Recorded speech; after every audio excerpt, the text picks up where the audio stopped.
got my 6. What's up, everybody? Welcome back to the most awesomest homesteading channel on planet Earth that has nothing whatsoever to do with homesteading. Homesteading off the grid, where real men ride real bikes, like Piglet. In case you didn't know, I call her Piglet because she sure ain't no hog. Boom. I know that one's getting old. But listen, I got some treats for you here today. Thanks for joining in. We've got a couple of really amazing stories sent in from you guys. The first one of which I'm going to get right to. You probably saw the cover image of this video. This was sent in from a viewer in California. Full explanation, full pictures. I don't know how much more proof than that you need, okay? And then we've got a really amazing Bigfoot Sasquatch story sent in from a viewer. And upon request, going to read you a couple of really awesome stories that are paranormal related, true experiences from real people. A couple of you sent in these stories. I hope you're listening today because they belong to you. And I want to thank you for sharing them with all of us. So let's get to it. First things first. A little late today for the video upload. It's a beautiful, bright, sunny day here on the homestead, as you can tell, but it didn't start out like that this morning. It was gloomy, overcast, and that strange fog was in, so I stayed inside. All right. So this first story was submitted from Vernice, who is in Riverside, California. Folks, if you have a story that you'd like to submit to the channel for me to read on the channel and or put into the True Hauntings volumes, number 9 is being edited right now. I promise we're literally just days away from number 9 being released. You can submit it to the channel. The email address is crazylake@mail.com. You must give us your permission to share your story. We'll say who you are if you wish, but if you wish to remain anonymous, let us know and we won't mention your name. Now, right to it. Vernice in Riverside, California writes, "Hi, I finally have a reason to email you and it's kind of cool. Anyway, 2 days ago here in Southern California, Riverside to be exact, in the Lake Matthews area, I was leaving work as a caregiver, and upon stepping outside to get in my car, I noticed the skies were heavily sprayed with chemtrails and quickly spreading out to eventually cover the sky. As most of you know, this is a real thing happening, so please no insults in the comments." Hey, Vernice, good luck. Just ignore them, okay? But hey, we got a couple of really awesome moderators on this channel that delete trolls' comments and ban them from the channel, so not to worry. Continuing, I decided to take a few pictures of them with my phone. I have attached a few photos that were taken before the object shows up, during and after where it disappeared. I've never seen anything quite like it and would love to see what you think about it. You can use my name if you decide to talk about this. Thank you, Vernice, Riverside, California. I'm going to put the 3 pics in here. Listen, each pic stays up for about 4 seconds. If you want to look at it longer, simply pause. The first pic, hopefully I'll put these in order as I edit this video after I don't know how to edit. So for those of you who think I have these amazing editing skills that put potentially Bigfoot Sasquatches in the backdrops of these videos, that's not editing skills, brah. That's something else. Potentially.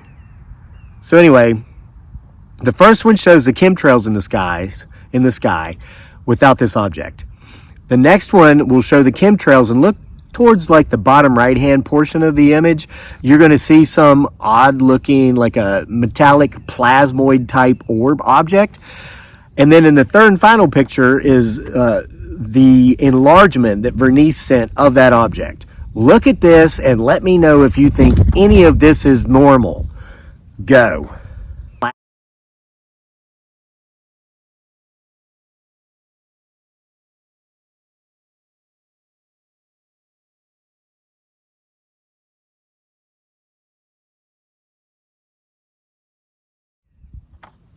Wasn't that incredible? So Vernice was asking me what I thought about it. I have no clue. So I'm asking you, the viewers, 10 to 20,000 of you will see this video unless it gets viral activity. So what do the 10 to 20,000 of you that I know will at least watch this video think of that? What is that? Crazy, isn't it? All right. And again, hold on. Still a bit under the weather. I know you can't tell. That's just because I'm so awesome that even when I'm sick, I seem pretty awesome. But I'm on the mend, I think. Ever since I got sprayed down there in Florida by all those chemicals they're spraying when you enter northern Florida from Georgia. I mean, they're just playing tic-tac-toe in the sky. Anyway, I lifted this as a comment from yesterday's video. I want to give recognition and a shout out to JJ Wide Awake 9397. JJ Wide Awake 9397. He shares a wonderful Bigfoot Sasquatch story with us here. It brought back a pretty good memory of mine, and I'm going to share that with you as well and give you some old man wisdom on it, okay? So, JJ Wide Awake 9397 writes, watching you for several months now has brought back a memory of a friend who went camping in the Cascades of Washington State with his wife and 2 young sons 45 plus years ago and had a family of Bigfoots walk to the edge of their camp. The large campfire lit up the 3 Bigfoot Sasquatches. My friends froze in shock to actually see them. There have been sightings I can remember for 50 years, probably many, many more years than that. It's a big thing in Washington State. I camped my whole life in the Cascades and Olympic Mountains and never saw one, but have smelled them. Very, very stinky, worse than a bear. Heightened senses here. I just wanted to share. Enjoy your channel very much. Thank you for sharing. Here's a wonderful memory you brought back. I used to live in Washington State. I actually deployed to Iraq in 2008 and 2009 with the Washington Army National Guard. We were out of Montesano, Washington. We were Alpha, 2 of the 146 Field Artillery Battalion Company B, or were we Alpha? I can't remember. The other was in Olympia. We were attached to the 3rd Heavy Brigade Combat Team out of California, Washington, and Texas in Mosul, Iraq. So anyway, and then of course I spent 6 months at Fort Lewis in the Army hospital after I got home and all banged up and had to have some surgeries and rehab and all that stuff. But anyway, while I was living in Washington before I went to Iraq, here's why I was in Washington in the first place. I was happily divorced from Virginia. When I went to basic training, AIT, airborne school, and all these things, I had full custody of the 3 children from my first marriage. I sent them off to stay with their mother, who had moved to Seattle of all places, abandoned us on a Christmas morning to fly to Seattle to hook up with some dude she used to be with in high school that she reconnected with on Facebook. This was like 2006. Yeah, I know, right? Whatever. So anyway, it's why I was awarded custody of the house. She was ordered to pay me child support, which she never did. And I didn't care. I didn't want the money. I just wanted the kids. So anyway, I finished my military training. And the deal was, per the judge's order, that she was to send those kids back to Virginia. And of course, she let me know she was not going to. Her father had plenty of money to keep me in court until the kids were 18 and blah, blah, blah. I was like, hey, I just want my kids to have both a mother and a father. So I moved to Washington. I made sure to live about an hour and a half south of her so we wouldn't see each other in a grocery store. Wouldn't have to worry about that, but we could both be with our children, right? Little did I know, Washington was getting ready to deploy to Iraq, and I don't know, 5 or 6 months later, I was in the desert. So anyway, one of the things that my 2 daughters and my son would do is when I had them, we would just drive around through the back roads of the very area this gentleman was talking about, the Cascades, the Olympic Mountains. We would go hiking, but we would go Bigfoot Sasquatch hunting because we knew Washington, the Pacific Northwest, was full of Bigfoot, and I'd always told my children about Bigfoot. And so we'd go looking for Bigfoot Sasquatch. We'd never see him. And so this one time we were doing it, and I found this old trail up this old dirt road, and there was 2 feet of snow because there's always snow in those mountains. And I said, let's get out and go hiking and see if we can find one. And they said, okay. So we got out of the truck. And as soon as we got out of the truck and shut the doors, the kids were looking at me and they're like, let's get back in the truck. Let's get back in the truck. They were terrified. I said, okay. They were afraid we were going to find a Bigfoot Sasquatch. So your story brought back a wonderful memory, and I want to thank you for that. And I want to point this out. Here comes the old man wisdom. Every now and then my son will mention something, and I'll tell him a story about his sisters or his brother that he's never met, because I went off to Iraq. The ex-wife took those kids to England. Messy story after that, but they've not been in my life for 15 years. And when I tell a story that involves him, sometimes my son, who's now 14, will say, you know, Dad, I hope I didn't bring back bad memories. And you know what I tell him as I say, son, you brought back some of the most fond memories of my life. Listen, we all have pasts, And many of us are estranged from family members that we wish we weren't. Now, some we're glad we are, like my toxic, abusive parents, no contact with them, and thank God for that. But those little kids that are now all grown-ups pushing 30, no, not so glad about that. It is what it is, and if they ever want to come back to me, my arms and my home are always open for them and always welcome. I pursued contact for years. Once they turn 18, the choice is theirs, and that's just how it is. But I will not force myself to forget some of the best memories and some of the most joyful periods of my life that I've had while spending time with those wonderful, beautiful people that are simply not here now, because those memories should be cherished.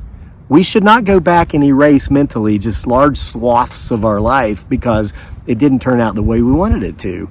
Because if those large swaths of our lives were beautiful, we need to maintain that beauty. And one of the best ways we can do that is by enjoying those fond memories. So I want to thank you for bringing that one up. Now, there's a bunch of information most of you never knew about me, but again, we all have pasts and we should never be ashamed of them. We should never try to rewrite the history by saying, well, I planned it that way. Hey, let's accept it for what it is. Let's move forward and let's continue to enjoy the lives that we now have today. And let's cherish those who are in our lives today that do love us and who do want to be with us. My wife and my son love me unconditionally, and I do them as well. And we enjoy every minute of every day together. So that's what I think of. That's what I focus on. And that's where I spend my emotional capital. Just like financial capital, we've only got so much of it that we can spend. So I choose to spend mine in the right place with my wife and my son. But when those fond memories and thoughts of those other people come up, I spend some emotional capital allowing myself to enjoy that joyful feeling that comes over me when I remember those memories. I hope you got something out of that. Let's move on to another story. This one I'm going to read to you comes from True Hauntings Volume 2. Again, we've published 8 of these. We're editing number 9 right now. These are available in print or Kindle on Amazon. The links are in the description box below. This one comes from a somewhat regular submitter, and I want to give her a shout out. Her name is Teresa Kruger Nevels, and she's got a YouTube channel called Mustard Seed Faith Grows. She's also on Facebook and she's on Instagram, and she works very hard on social media. She's got, I think, literally thousands of posts on Instagram. I want all of you, especially if you enjoy her story, to do me a favor and go look her up on YouTube, Facebook, and Instagram and subscribe to her. She's a wonderful person.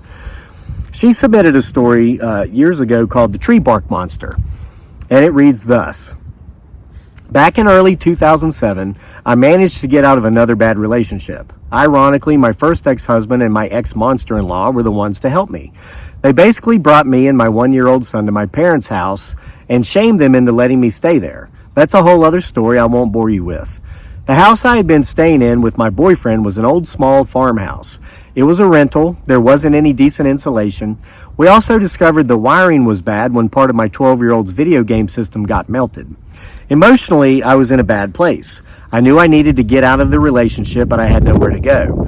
I had a 1-year-old little boy, and I couldn't just go be independent. The house was so cold despite getting a gas wall heater to help the old wall heater that came with the house.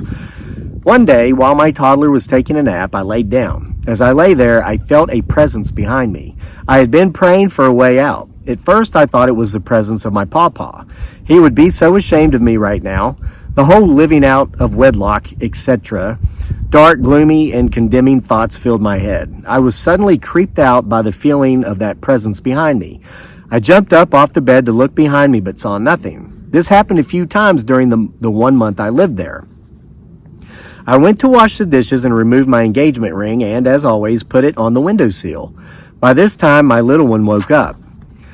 I tended to him, finished the dishes, and reached for my ring. It wasn't there.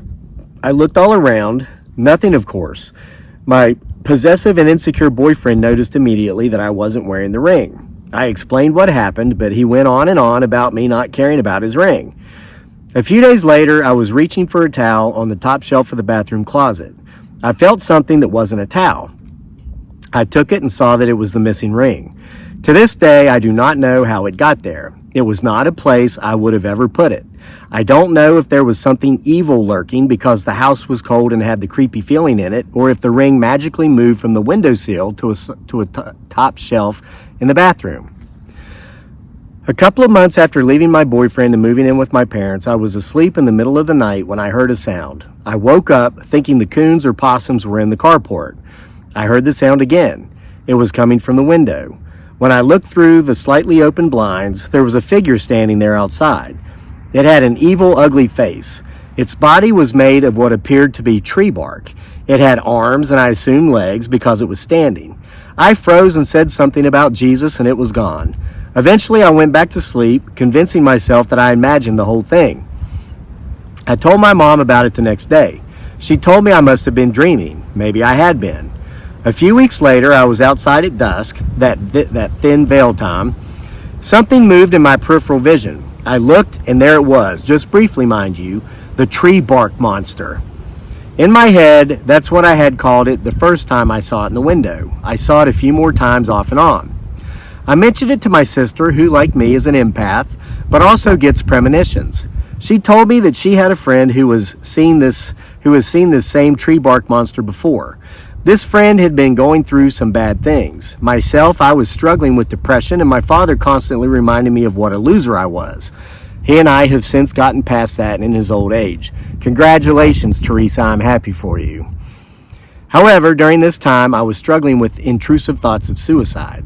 Verbal abuse had been part of my existence since about the age of 5. This probably had something to do with my poor choice in significant others. You know, it's ironic, Teresa, I would confirm that because that's basically what I attribute my first marriage to. After having been abused, I was just led to believe that I wasn't worthy of happiness and joy and unconditional love. And so being with someone who was abusive and all these other things just came natural to me. That was my natural state of being. I learned through the unconditional love I've received from my wife and my son that, I'm not going to put up with that from anybody, even if and especially if we share DNA.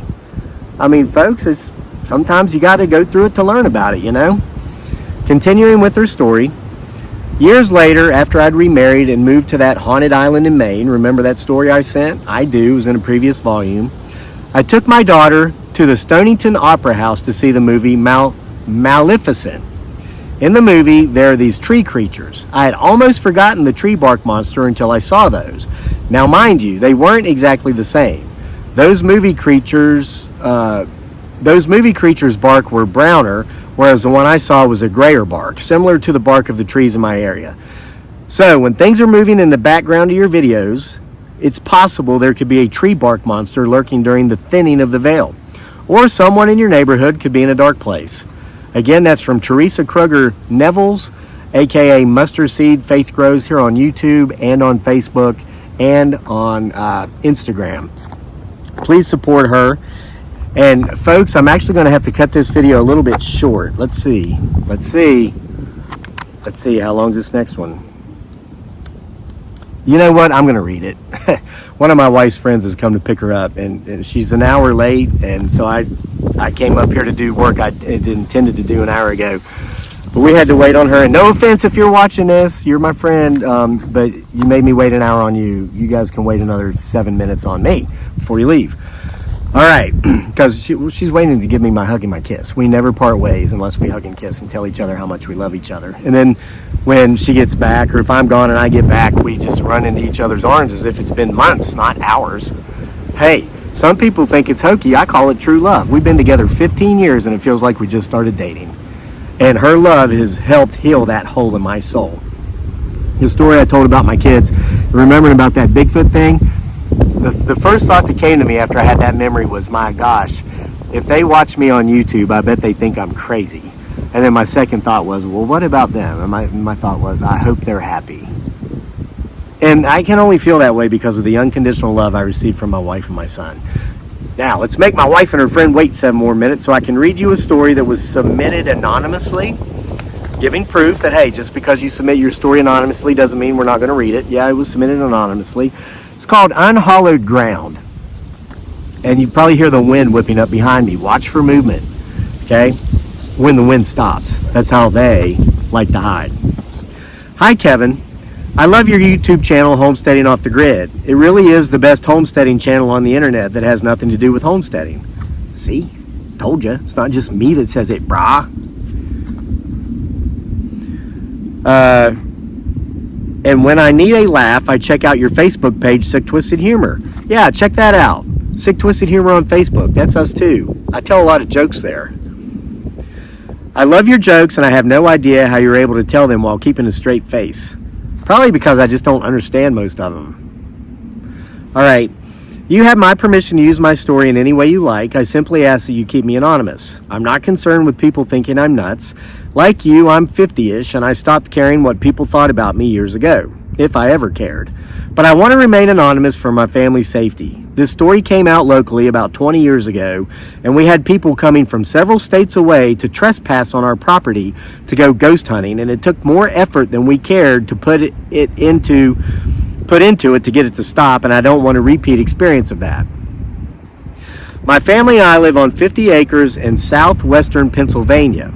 If you were to go outside and look at the place, you would think you were on your homestead in Virginia. The lay of the land is almost identical, though I'm sure our winters are more brutal than yours. My parents actually bought the land when I was a little girl in the 1970s. There was no house. It had originally been part of a much larger farm that was being sold off piecemeal so that the boomers who inherited it at the time could satisfy estate taxes. We were living in town, and it was my parents' dream to build our house on the land, which they eventually did, and they wanted to make sure that the house was built in the perfect spot. We had a pop-up camper that we would haul out to the land literally like every weekend and holiday. We would pull it behind our old station wagon. The station wagon itself loaded down with all the food and supplies we need. Anyway, there was a really beautiful spot on top of the property with a commanding view of the entire property as it sprawled out below. It was a lot like your campground on your property where you make so many of your corny videos. Sorry. By the way, this is that campground where I'm making one such corny video. Sorry, not sorry. Gosh, that sounded like yuppie. I said it like this. Sorry, not sorry. All right. By the way, when you buy my books from Etsy, you not only get personal autographs and little notes, you get these awesome bookmarks. A lot of y'all say you like my eye coming around the corner. It says, Crazy Lake and Bigfoot Sasquatch always has my 6. Continuing. Every time we would visit this spot, we would literally feel the temperature drop by at least 10 degrees. I mean, it was that noticeable. And it didn't matter what time of year or day or night it was. And the temperature never rose here, which is more the norm as heat drifts upwards, or as heat drafts rise. We should build here, my brother and I would say every time we went up there, and my parents, almost in unison, would always say, I don't know. And they looked really nervous when we were up there, and they always wanted to leave. We never did stay at this part of the property long, despite the view it gave. Fast forward to fall. That's when things got really weird, especially the closer we got to Halloween. For one thing, this is the first time we noticed the wildlife, rather their reaction to the place. Of all the deer, rabbits, foxes, squirrels, turkeys, and occasionally bears we saw on the property, and there were plenty, we never saw any on this high spot. Further, the place was covered with mature oaks, which produced hordes of acorns, which, as I'm sure you know, is a deer's favorite food in the fall. The deer never went up there and touched them. And there were wild grapevines, which produced hordes of wild grapes, which, as you probably know, is a favorite of turkeys. We watched one morning as a flock of what had to be 40 turkeys fed around the knoll and never went up to get the grapes. Squirrels, they left the acorns alone, the same as the deer. The following year, my parents had finally saved up enough money to break ground for the house. Despite their guts telling them not to do so, they did choose the knoll as the building site. This is when it happened. When the dozers began excavating, they uncovered no less than a dozen skeletons. They'd been buried in a mass grave. Kevin, all of a sudden it made sense to us why the temperature dropped, why the wildlife avoided the area, why my parents always got a creepy feeling and didn't really want to build on this site. Forensics came out, and after realizing just how old the bones were, they decided not to spend any more time. It was a cold case, as in literally hundreds of years old. There were no remains of any current missing people, and obviously whoever had done whatever they'd done to these poor souls was long dead as well, so the forensics simply didn't see the need to investigate any further. I remember my dad pleading with a couple of the people to at least give him their best hypothesis on what was going on. They stayed for an extra 10 minutes, and what they told us was this. All of the skeletal remains appeared to be female. They appeared to be aged 16 to 30 years. They appeared to be more than 200 years old and perhaps even as old as 300 years. The skulls indicated that there were at least 3 distinct races represented: Asian, Caucasian, and African American or African. Kevin, I was standing there when one of those 2 men looked up at my dad and said, "Sir, I believe you may have found the remains of the victims of a pre-revolutionary serial killer." I get chills even writing these words today. I get chills reading them. Needless to say, we built the house on the far end of the property, as far away from the site as we could get. My parents are both dead now, and we're actually renting out their old house. My husband and I built ours a couple hundred yards away from theirs back in the late 90s, shortly after we got married, but trust me, we made sure to stay far away from that knoll. In wrapping this up, I want to point this out. People who don't believe in the paranormal and or supernatural can make fun of those of us who do all they want. But there is no way to deny that the activity we witnessed around this site, rather, the lack of activity, the wildlife avoiding the area, etc., is very real and it is very observable. Kevin, I do believe there is a veil. It is right in front of us and so few can see it. However, there are things that do slip in and out of it, especially the closer we get to Halloween. Again, you have my permission to share this story. Just please, again, keep me anonymous. Keep up the great work you do with social media. You at least entertain me, but obviously, with more than 1 million total followers and subscribers now, you're clearly entertaining a lot of others as well. Best wishes, Anonymous. Again, that's one of many, many, many stories that came from True Hauntings Volume 4. All 8 volumes are available on Amazon and print and Kindle. We're going to have Volume 9 out pretty soon. I want to thank you for your time. I hope you enjoyed these stories. Give us your thoughts on them. And again, if you have a story you'd like to share, you can email it to the channel, crazylake@mail.com. Again, you must give me your permission to share your story, and you can remain anonymous if you want. Just let me know. I'll see you all for more next time.